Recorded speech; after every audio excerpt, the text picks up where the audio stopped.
Good morning. You're listening to FloorDaily.net, and I'm Kemp Harr. This morning, my guest is John Rietveldt, the CEO with I4F. John, how you doing? I'm very well today, Kemp. And yourself? I'm doing well. I called your cell phone. Where have I caught you today? I'm actually in the Netherlands. All right. So you've got some big news that was announced earlier this week.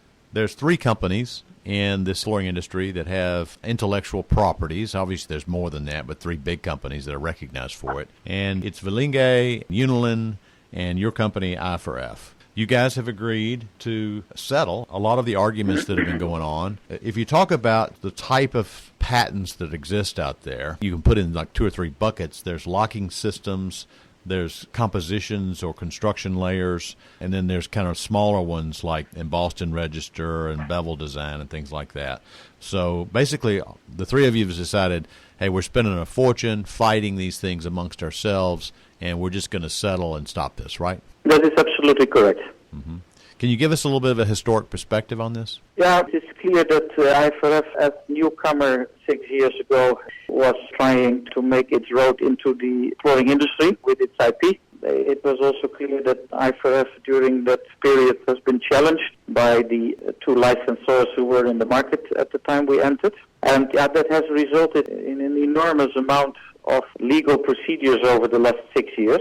Some of them already finished with different outcomes. But still, up to a couple of weeks ago, we had 28 legal procedures.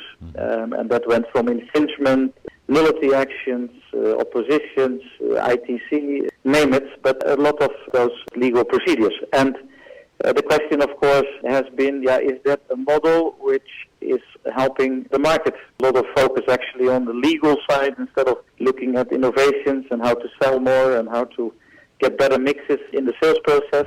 So you try to see if there is a common ground for such a solution, and we have found it, and that has resulted into those settlement agreements we have reached. Okay. So moving forward, the manufacturers of these flooring systems, they can just choose who they want to go with, which system they want to go with. And in some cases, it might be one of your intellectual properties on one part of the product and maybe somebody else's on the other, right? Yeah, that could be the situation. I think in general, because we have settled the legal procedures, but everybody needs to promote, of course, its own system. We have been promoting for the last 6 years 3L Triple Lock and Click for You. These are I4F systems. Mm-hmm. And if people are using that and that within the scope of the materials, as we have mentioned in our announcement, then people could be protected against other patent groups. That is the setup. But we as I4F cannot use systems of our competitors. We remain competitors in the market, right, and the focus will be on your own innovations.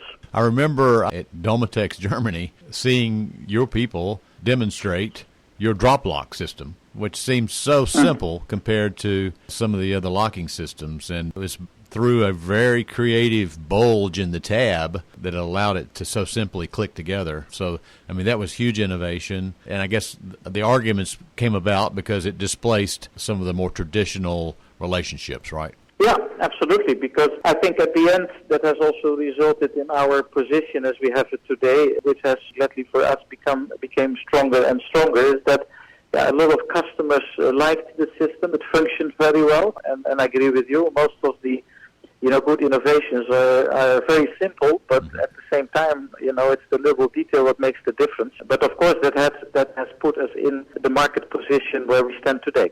Yeah. 2 big questions. I think if I was going to design products, I'd want to have a good, better, best system, with different costs at different levels. I'd want to be able to, say, look at a menu and say, okay, well, I want this lock system.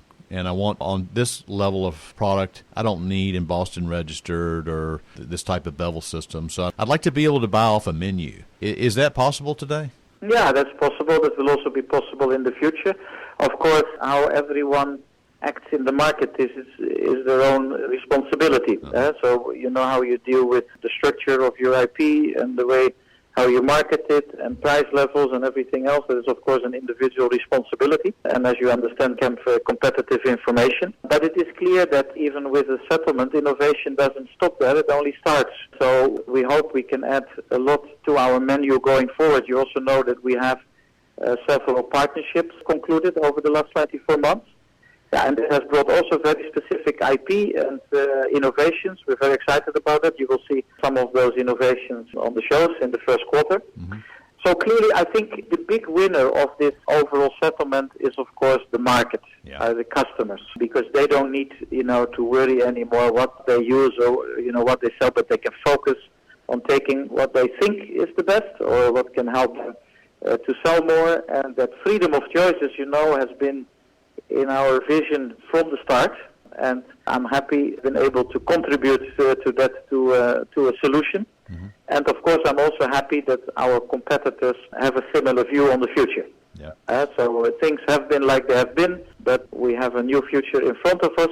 And of course, with recent developments like the positive tariff development for new materials, it looks, at least for the moment, all very bright for the market. Yeah, I understand there's a new evolution of rigid coming out where they've eliminated maybe a layer or two. So I'm looking forward to hearing more about that. So with all this money you're going to save, I guess the lawyers are going to have to go find something else to do. But I guess you'll focus these dollars on more innovation, right? That's absolutely right, and I hope you understand that I don't care if the lawyers make less money, because they made enough over the last couple of years. Right, exactly. But we will definitely use the money to bring more innovations and to make our company stronger, the market stronger, and make the flooring category more attractive. And we will try to do our best to give a good contribution to that. All right, John, I appreciate you spending time with us and explaining this news. Again, been talking to John Rietveldt, the CEO with I4F. And you've been listening to Kemp Harr and FloorDaily.net.